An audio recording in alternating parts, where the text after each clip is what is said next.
नमो नमः विद्यार्थीगण। आज हम standard 7 and standard 8 both standard के लिए संस्कृत ग्रामर में जो जेंडर होते हैं और वचन, जेंडर मीन्स कि लिंग और वचन दोनों का आज हम अभ्यास करेंगे।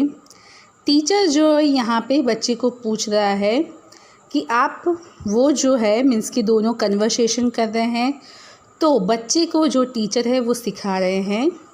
उसकी टीचर जो है उसको कहती है कि देखो वहाँ पे वो लड़की बैठी है, देखो वहाँ पे लड़का बैठा है।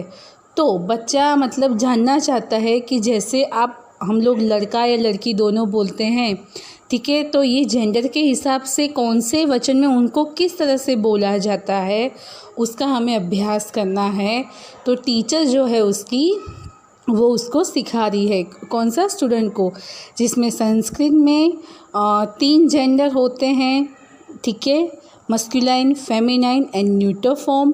और वैसे ही वचन भी 2 होते हैं, एक वचन, द्विवचन और बहुवचन। तो आज हमें उसका अभ्यास करना है, जिससे हमें पता चलेगा कि जैसे हम लोग इंग्लिश में, गुजराती में और हिंदी में बोलते हैं ना, जैसे बालक यानी कि एक बालक, और बालक कहा तो मतलब बहुत सारे बालक हो गए, इस तरह से होता है। और फॉर एग्ज़ाम्पल एक पेन मतलब पेन और बहुत सारी पेन, वो उस तरह से पेन तो पेन्स, ठीक है, पेंसिल तो पेंसिल्स, इस तरह से हम इंग्लिश में प्लूरल फॉर्म में करते हैं। तो संस्कृत में लिंग शब्द का अर्थ है चिन्ह, मीन्स की मार्क, पहचान अथवा जाति यानी जेंडर। उसकी पहचान किस तरह से होती है तो उसको लिंग बोलते हैं। शब्दों के जिन रूपों से उनके पुरुष, स्त्री अथवा किसी अन्य जाति से संबंधित होने का पता चलता है उन्हें लिंगम कहते हैं। ये 3 प्रकार के होते हैं। मीन्स कि जिन शब्दों से हमें पता चलता है कि ये मस्कुलाइन जेंडर है यानी पुरुष, स्त्री यानी फेमिनाइन, और अन्य मीन्स कि न्यूटर फॉर्म के हैं। वर्ड्स को देख के ही हमें पता चल जाता है कि पुल्लिंग किसे कहा जाता है, मीन्स कि मस्कुलाइन, स्त्रीलिंगम यानी फेमिनाइन, और न्यूटर यानी न्यूटर फॉर्म, नपुंसकलिंग मीन्स की न्यूटर फॉर्म। अब पुल्लिंगम जिससे पुरुष जाति का बोध हो, ठीक है, जिसमें आपको मेल्स नेम दिखाई दे, उसको बोलते हैं पुल्लिंगम। स्त्रीलिंगम यानी जिससे स्त्री जाति का बोध हो, जिससे फेमिनाइन जेंडर का हमें आइडेंटिफिकेशन हो। और नपुंसकलिंगम जिससे न स्त्री और न पुरुष जाति का बोध हो, मीन्स कि ना वो स्त्री में भी हो ना ही मेल मीन्स कि पुरुष में भी, मीन्स कि न्यूटर फॉर्म उसको बोला जाता है। अब है वचन का अर्थ होता है संख्या, मीन्स कि नंबर्स अथवा गिनती, काउंटिंग, अर्थात शब्दों के जिन रूपों से किसी वस्तु की संख्या का बोध होता है। मीन्स कि ऐसे वर्ड्स जिससे हमें पता चलता है कि ये सिंगुलर है, ड्यूअल है या प्लूरल फॉर्म में है, उसे वचन कहते हैं। संस्कृत में वचनम 3 प्रकार के होते हैं, एक वचन यानी सिंगुलर, द्विवचन यानी ड्यूअल, और बहुवचनम यानी प्लूरल फॉर्म। इन वचनों को आप इस रूप में समझ सकते हैं, मीन्स कि आपको अब मैं बताऊंगी कि किस तरह से हम वो वचन को समझेंगे। और जो लिंग है यानी कि जेंडर, जिससे जाति का पता चलता है, उसको हमें समझना है आज। और ये बहुत इजी है, क्योंकि हमारे आजू बाजू जो भी वर्ड्स होते हैं, जो भी मतलब चीज़ें, एक्टिविटी वगैरह होती है, और जो अलग अलग चीज़ें होती हैं, उससे हमें पता चलता है, ठीक है। फर्स्ट है एक वचन। पहले हम वचन देखेंगे, फिर उसके ऊपर से हमें आगे जाके मैं जेंडर भी बताऊंगी कि किस तरह से मतलब उसको आइडेंटिफाई किया जाता है। फर्स्ट एक वचनम, एक यानी एक, 1, तो उसमें एक ही संख्या होती है, मतलब कोई भी थिंग्स हो वो एक ही होती है। अब है द्वि, मैंने आपको पता है संख्या वाला भी चैप्टर सिखाया, तो इससे हमें पता चल जाएगा। एक माने 1, द्वि माने यानी 2, ठीक है। द्विवचनम यानी 2 संख्या, यानी कोई भी 2 थिंग्स, 2 मेल हो सकते हैं, 2 फीमेल हो सकती है, या कोई 2 और थिंग्स भी हो सकती है। फिर बहु यानी बहुत सारा, तो बहुवचनम यानी बहुत सी संख्याएं, ठीक है। तो फर्स्ट में एक वचन में आएगी तो कोई एक ही चीज़ होगी, मीन्स कि सिंगल रूप में होगी। द्विवचन होगी वो ड्यूअल फॉर्म में होंगी, यानी 2 जन ही कोई होंगे, 2 थिंग्स हो सकती है, 2 मेल पर्सन, 2 फीमेल पर्सन भी हो सकते हैं। और बहुवचन यानी बहुत सारे मेल्स, बहुत सारी फीमेल्स या बहुत सारी थिंग्स। ओके, तीनों तरह और मतलब जेंडर के हिसाब से वो यूज़ होते हैं। अब आ रहा है पुल्लिंगम, उसमें एक वचन है, द्विवचन है और बहुवचन, ये तीनों जेंडर के हिसाब से आएंगे, उसके फॉर्म्स चेंज होते जाएंगे। फर्स्ट है अश्वः, ये हम ऑलरेडी सीख चुके हैं, जिसमें पुल्लिंग है। अश्व मीन्स की घोड़ा। अब हमें पुल्लिंग को आइडेंटिफाई करना है तो हम कैसे करेंगे? अश्व कैसा यानी घोड़ा कैसा, इस तरह। तो अश्वः, अश्वौ, अश्वाहा, ठीक है। अब गजः मीन्स की एक हाथी, गजो यानी दो हाथी और गजः मीन्स के बहुत सारे हाथी, ठीक है। फिर आ रहा है शुकः, एक वचन में मीन्स की एक ही पैरोट है, द्विवचन है मीन्स की शुको यानी दो पैरोट है, और बहुवचन में शुकः मीन्स की बहुत सारे पैरोट्स है। अंडरस्टूड। मयूरः, तो एक ही मयूर है इसलिए मयूरः। मयूरो यानी दो पिकॉक है, और मयूराः मीन्स की बहुत सारे पिकॉक है, ठीक है। फिर आ रहा है कपोतः मीन्स की पीजन, ठीक है। एक ही कपोतः है मीन्स की कपोतः एक वचन में, द्विवचन में है कपोतौ यानी दो है, और कपोताः मीन्स की बहुवचन। अंडरस्टूड। अब आ रहा है स्त्रीलिंगम। अब आपको पुल्लिंग के लिए एक चीज़ याद रखें कि पीछे दो डॉट आए वो सारे फॉर्म्स पुल्लिंग के होते हैं, ठीक है। और इसमें या साउंड आएगा, जैसे महिला, महिले, महिलाः, ठीक है। एक वचन, द्विवचन, बहुवचन हो गया उस तरह से, तो वो उसके फॉर्म्स चेंज हो जाते हैं वचन के हिसाब से। जेंडर सेम रहता है लेकिन वचन के हिसाब से वो चेंज हो जाते हैं। बालिका, बालिके, बालिकाः। अंडरस्टूड, मैंने वचन के अनुसार बोला। अब एक वचन में है नौका, आ साउंड ही आएगा लास्ट में तो वो स्त्रीलिंग होता है। द्विवचन में है नौके और बहुवचन में है नौकाः। फिर है घटिका मीन्स की घड़ी कैसी, तो घटिका मीन्स की सिंगुलर, घटिके मीन्स की द्विवचन और घटिकाः मीन्स की बहुवचन। अंडरस्टूड। फिर आ रहा है पताका। पताका वो सिंगुलर फॉर्म है, पताके मीन्स की द्विवचन और पताकाः मीन्स की बहुवचन, बहुत सारे फ्लैग्स, ठीक है। अब आ रहे हैं नपुंसकलिंग के फॉर्म, जो फॉर्म्स है वो न्यूटर फॉर्म जिसको बोला जाता है, उसको वचन के हिसाब से कैसे चेंज होते हैं। तो पत्रम, जिसमें लास्ट में म हो वो न्यूटर फॉर्म होते हैं। पत्रम यानी सिंगुलर, पत्रे यानी ड्यूअल और पत्राणी मीन्स की बहुवचन। अंडरस्टूड। आम्रम, देखो म आया, एक ही देखना है फर्स्ट, द्विवचन में आम्रे और बहुवचन में आएंगे आम्राणी मीन्स की बहुत सारे मैंगोस, ठीक है। चक्रम, म आया मीन्स की न्यूटन, द्विवचन में है चक्रे और बहुवचन में है चक्राणी, ठीक है। खाली हमें एक वचन से ही पता चल जाएगा और जो वर्ड आएगी उससे हमें पता चल जाना चाहिए कि कौन से जेंडर के हैं। कमलम, द्विवचन में है कमले और बहुवचन में है कमलानी। कभी कभी अण भी यूज़ होता है, कभी कभी न भी यूज़ होता है। अब है एक वचन में पुस्तकम, फिर द्विवचन में है पुस्तके और बहुवचन में है पुस्तकानी। ओके, बहुत सारी बुक्स, एक बुक, दो बुक्स और बहुत सारी बुक्स, ठीक है। इसमें इस तरह से हमें पता चलता है। एक शॉर्ट की बता दूं कि पुल्लिंग शब्द जो होते हैं उसके पीछे दो डॉट होते हैं और जो स्त्रीलिंग के होते हैं फेमिनाइन जेंडर के उसमें पीछे आ साउंड आता है और जो न्यूटर फॉर्म के उसमें होते हैं लास्ट में म आता है। इस पार्ट में संस्कृत के तीनों लिंगों एवं तीव्र वचनों का हमने परिचय कराया गया है। संस्कृत शब्दों में 3 ही लिंग और 3 ही वचन होते हैं, बाकी सब लैंग्वेज इसमें नहीं होते, ओनली सिंगुलर एंड ड्यूअल होता है। और हिंदी में तो आप देखोगे कि खाली मस्कुलिन और फेमिनाइन ही होता है, ठीक है। तो हमें इस तरह से इसको याद भी रखना है।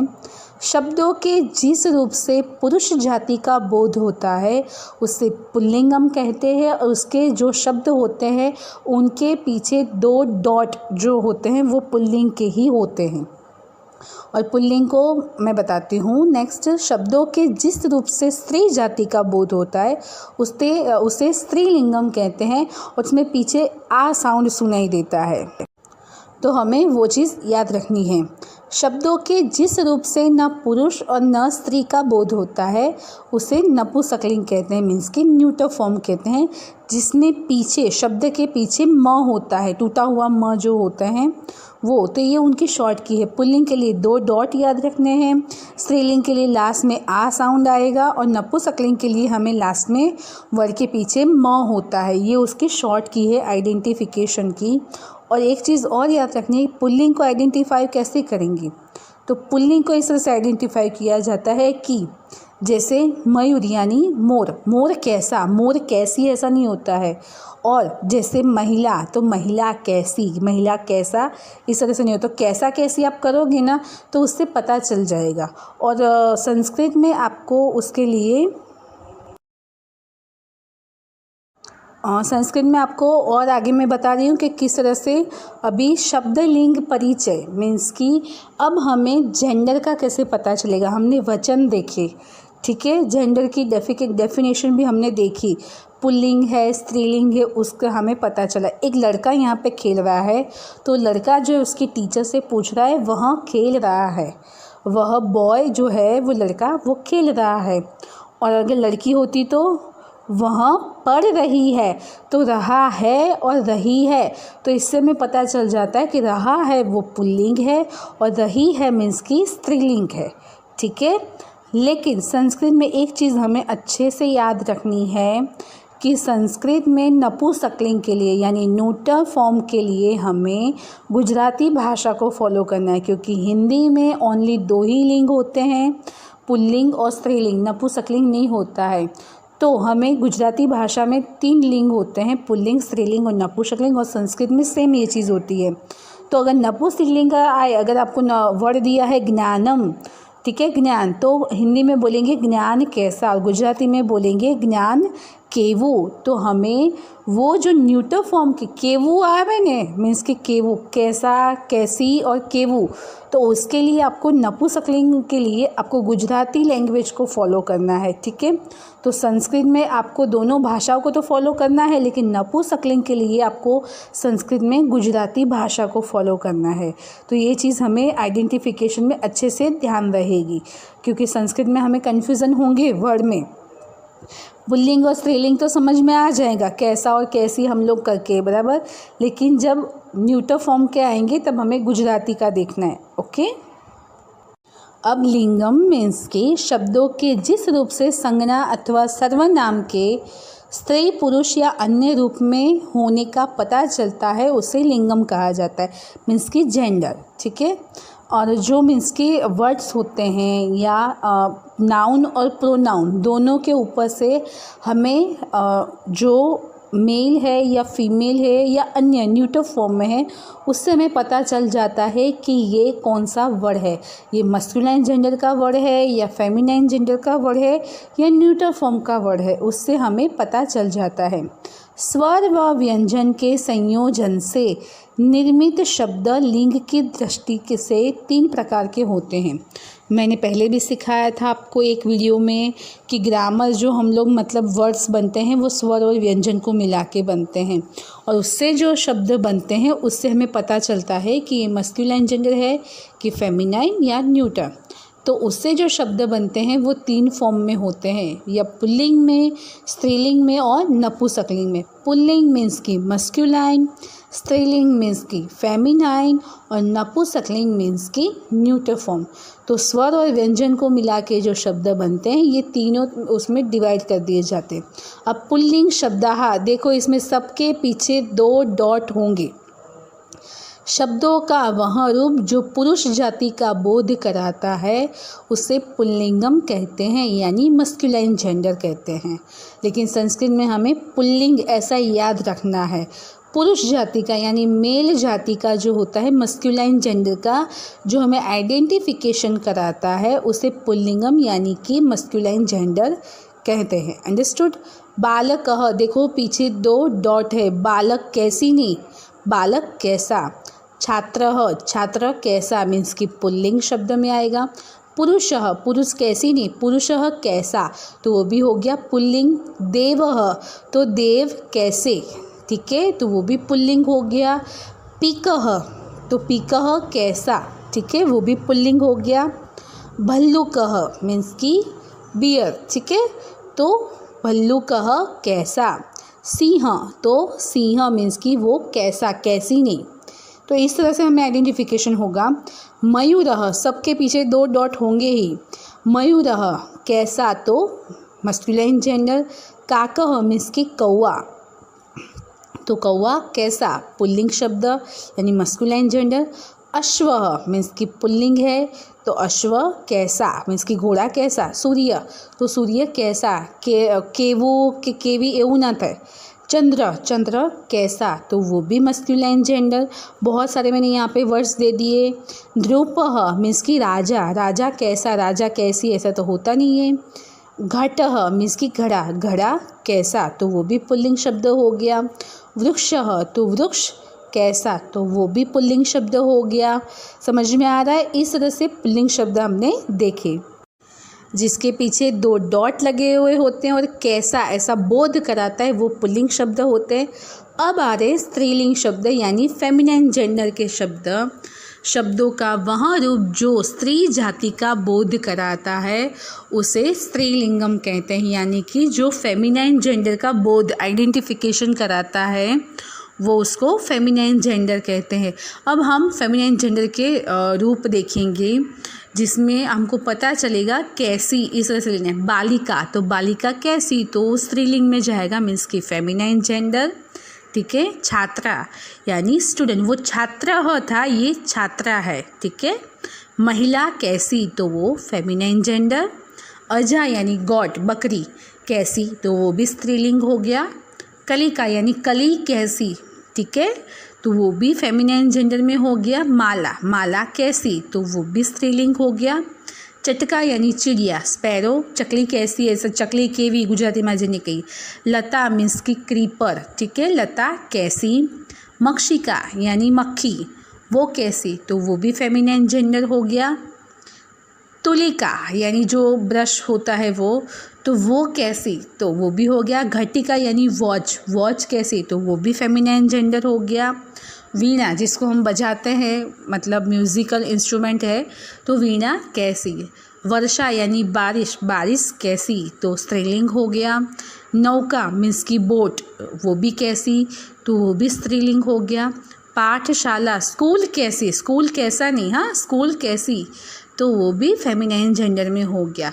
अब आ रहे हैं नपुंसकलिंग शब्द। हमने देखा कि जो स्त्रीलिंग शब्द थे उसमें पीछे कौन सा साउंड था, आ साउंड आ रहा था। महिला आ, ठीक है, चटका आ, तो आ साउंड आ रहे थे, ठीक है। नपुंसकलिंग शब्दः, शब्दों के जिस रूप से न पुरुष और न स्त्री जाति का बोध होता है, मीन्स कि ना पुरुष भी हमें कैसा कैसे ऐसा आइडेंटिफिकेशन नहीं होता, तो वो क्या होते हैं नपुंसकलिंगम, यानी कि न्यूटर फॉर्म के वो वर्ड्स होते हैं। तो तब हमें पता चलेगा ना ये महिला में आते हैं ना पुरुष में, ना मीन्स की फेमिनाइन जेंडर में है ना मस्कुलाइन जेंडर में, ठीक है।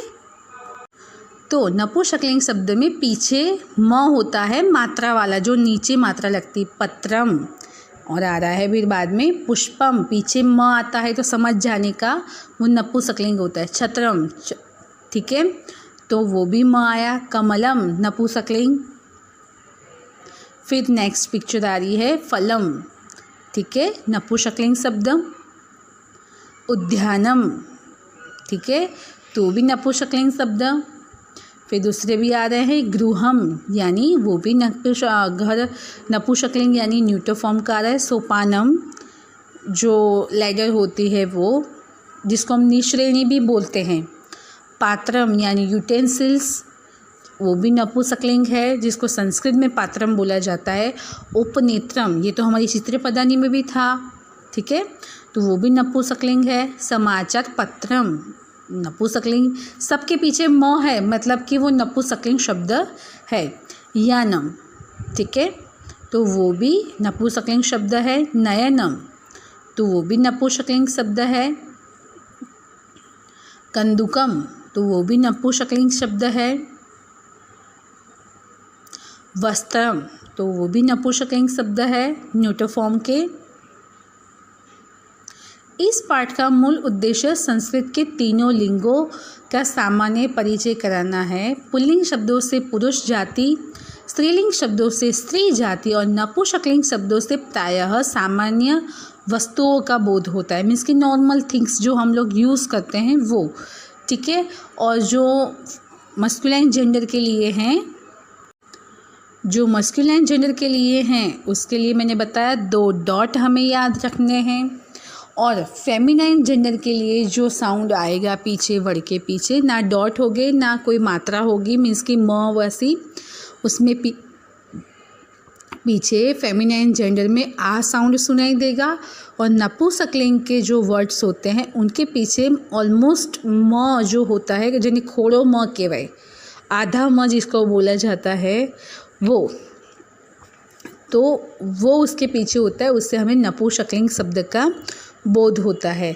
तो हमें ये जो ग्रामर का टॉपिक था बहुत इजी था। आप लोग ऑलरेडी आपके दूसरे सब्जेक्ट में भी इसके मतलब अभ्यास किए होंगे, तो इस समय उसका अभ्यास और अच्छे से संस्कृत में अब सरल हो जाएगा। संस्कृत में 3 लिंगों का विधान है, मीन्स कि 3 लिंग होते हैं, स्त्रीलिंगम, पुल्लिंगम एवं नपुंसकलिंगम। संज्ञा, सर्वनाम या विशेषण शब्द तीनों लिंगों में होते हैं। इन्हीं के साथ धातु रूपों यानी क्रिया और जो एक्शन वर्ब होते हैं के मेल से ही वाक्य की रचना होती है।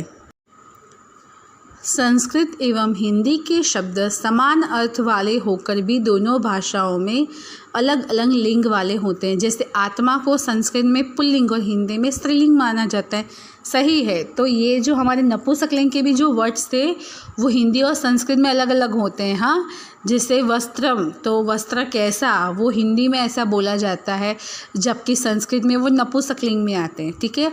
अब आत्मा संस्कृत में पुल्लिंग में आता है, आत्मा कैसा, और हिंदी में वो स्त्रीलिंग में आत्मा कैसी, इस तरह से बोला जाता है। तो हमें ये थोड़ी बहुत चीज़ें आपको याद रखनी है और अपना थोड़ा दिमाग से यूज़ उसको अच्छे से करना है कि पुल्लिंग में आएगा, स्त्रीलिंग में आएगा और नपुंसकलिंग में। और जो मैंने बताया सिंगुलर और ड्यूअल एंड जो प्लूरल फॉर्म है वो भी मैंने आपको बताए, वो भी आपको अच्छे से याद रखने हैं कि कौन सा सिंगुलर में किस तरह से लिखा जाता है, इसका फॉर्म ड्यूअल में कैसे लिखा जाएगा, और बहुत सारे हैं तो प्लूरल में उसको किस तरह से लिखा जाएगा वो भी आपको अच्छे से याद रखना है, ठीक है।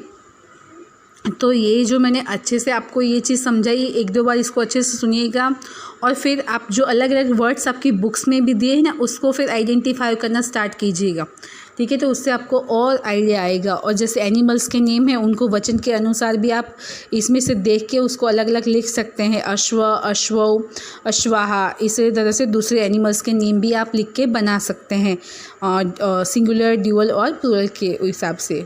Okay, thank you.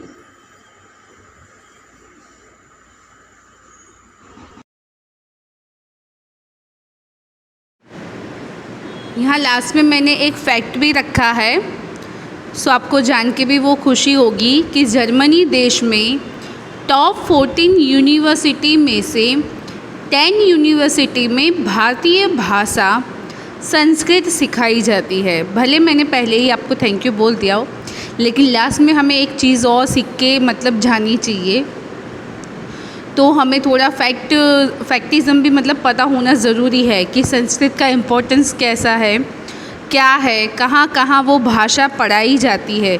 Only India तक वो सीमित नहीं है, आउट ऑफ कंट्री, खास करके यूरोपियन